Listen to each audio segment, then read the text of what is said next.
Barbara Krasniewski, Marcelin O'Connell, Jeremy, no last name given, and Julie Scherer,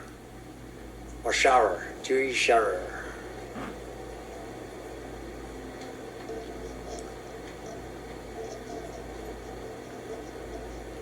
Okay, so I don't think any of those individuals are here. We'll move on to our next group of 4.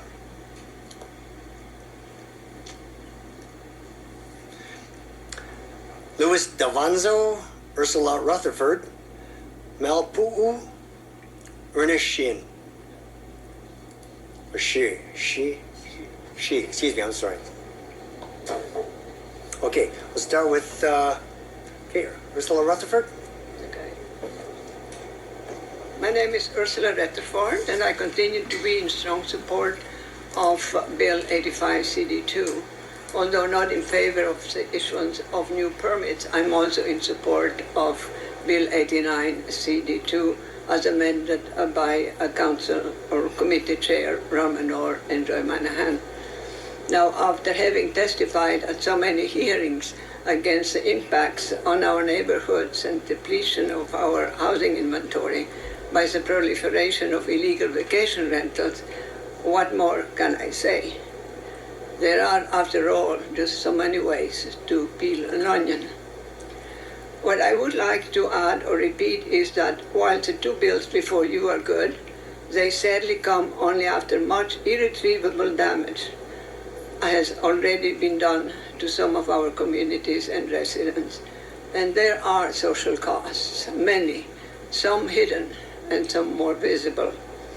The success of the bill is contingent on DPPs having the necessary qualified staff and resources to enforce the provisions of the bills. I think that it is sort of preposterous to think that you can just sit in the office and monitor the host platforms. I hope that the council will provide DPP with qualified inspectors and all necessary tools that are needed for swift enforcement. To repeat, in the 1989 law was clear, and all who set up shop after that date knew or should have known that they were building their businesses on illegal activities. They took the law into their own hands and mocked all efforts to stop them.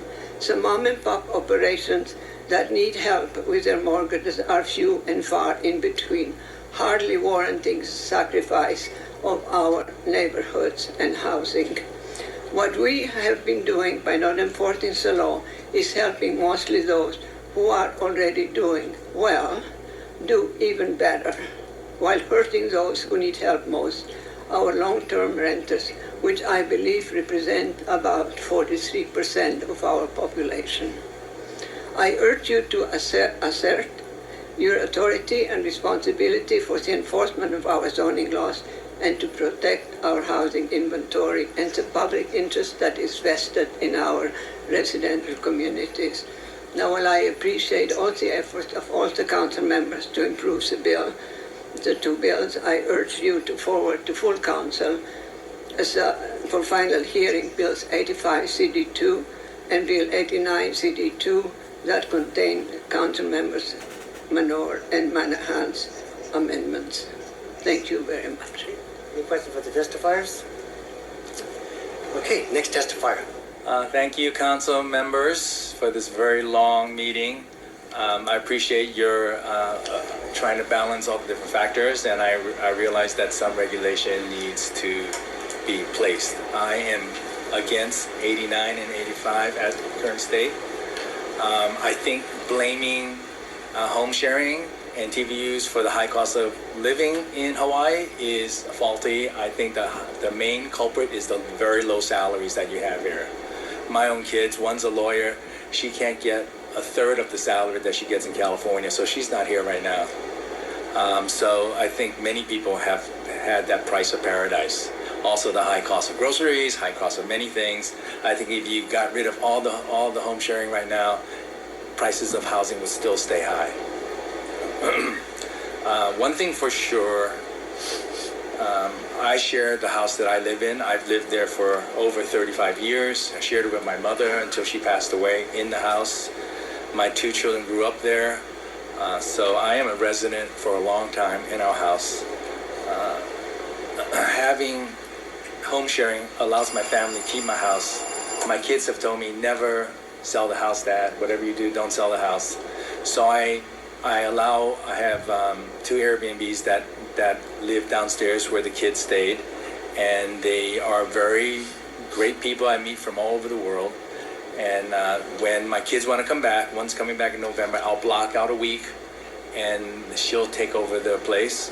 When other family members come, they come and stay in the various rooms that I have downstairs. Otherwise, I'm by myself. So it allows me to keep the house in great shape, and also the flexibility. Also,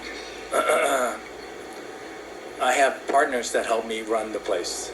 And one woman, she has 2 children, and her husband's a beach boy, and the beach boy economy has been kind of devastated lately. And she can come over to my house, bring her 2 kids, let them run around, and clean up my place, and leave with like $75.